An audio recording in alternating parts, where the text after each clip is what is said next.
Hey, how's it going, guys? Today I wanted to talk about asymmetric uplink, which is a subclassifier under coverage within the service level expectations. So if we're within the MIST dashboard, I'm already here, but if you click into monitor and then go to service levels, you will see that there is an asymmetric uplink classifier, which currently it's causing me 35% of my issues. I'm having 55% of success within this classifier. So the reason I wanted to talk about this today is because I get a lot of questions in regards to RF templates, where people wonder what should be my maximum transit power that I configure in my RF template. So if I go to organization and under wireless, you'll see RF templates. If you click into one of these templates, that you can see within the RM power that I have a minimum and maximum transit power that I can set. So when you're setting these, what you should be looking into is your least capable client. And your least capable client should become your maximum. Whatever they can transmit at um, is what you should have at maximum, because for your laptops and things of the sort, you're gonna have they transmit at a higher transit power than your like barcode scanners and iPhones or Android clients.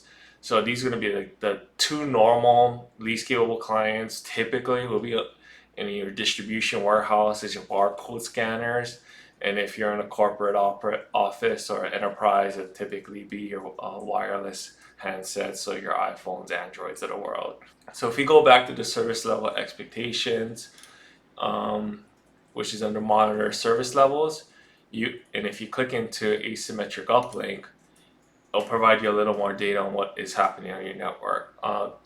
Since I'm probably going to be broadcasting this to people around the world, I'm going to be going to the last 24 hours. Today is going to be from 12 a.m. my time to currently my time, which is about 4 p.m. So let's do it within the last 24 hours. So if you hover over the subclassifier asymmetric uplink, you can see that this contributed to the failed classifier, which is about 54%. I failed my metric 54% of the time, and this contributed 38% of that time. Within their asymmetric uplink, I had issues for 2.6K user minutes. So this is very ambiguous. You probably doesn't it provides you details that this is causing you an issue within your network. But what you should be specifically looking into is the distribution and the device operating systems. So something like these are the device operating systems causing my issues. This will kind of help you hone down what type of client is causing this issue for you, and where you can kind of look at, okay, maybe this is my least capable client, or why is this causing me an issue. Another thing that I would look into is the effective items. So the effective items will have help you hone down on your least capable client, or your clients having issues for this specific site within your specific organization. And as you can see, there is this Linux device, which will be indicative of probably an IoT device, which would make sense why it is on a WLAN called MIST IoT. So if you dive down into this, you can probably determine that maybe these IoT devices I just brought in, the radio chipset can't transmit at X power that my access points are transmitting at. So I'm getting a lot of one-way communication, which will cause issues for your client, but also cause issues for your whole wireless network, because now all my other clients that probably could handle broadcasting within that range is suddenly having to wait on this client to transmit because of DRS, so dynamic rate switching. So for like issues like this is when you kind of look into your coverage. Do I have enough access points around? Why is my transit power so high? Why is RM kicking it that high? And also maybe I want to look into my RF template or my wireless design. Maybe I need to add a couple more access points and then drop my power. What power should I look at? What is this client broadcasting at? How close do I gotta put it? And looking at location, we could probably see that the area is causing this issue. So like if there is within the support or test bed, it's causing me issues, which is maybe I have a lot of IoT devices there. Maybe there's a lot of attenuation, a lot of things blocking my wireless signal.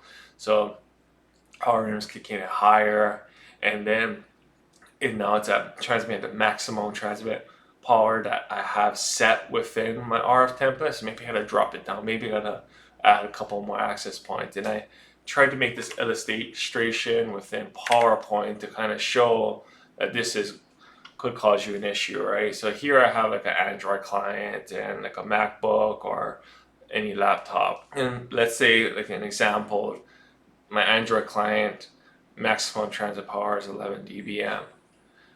Within this coverage, I can get two-way communication.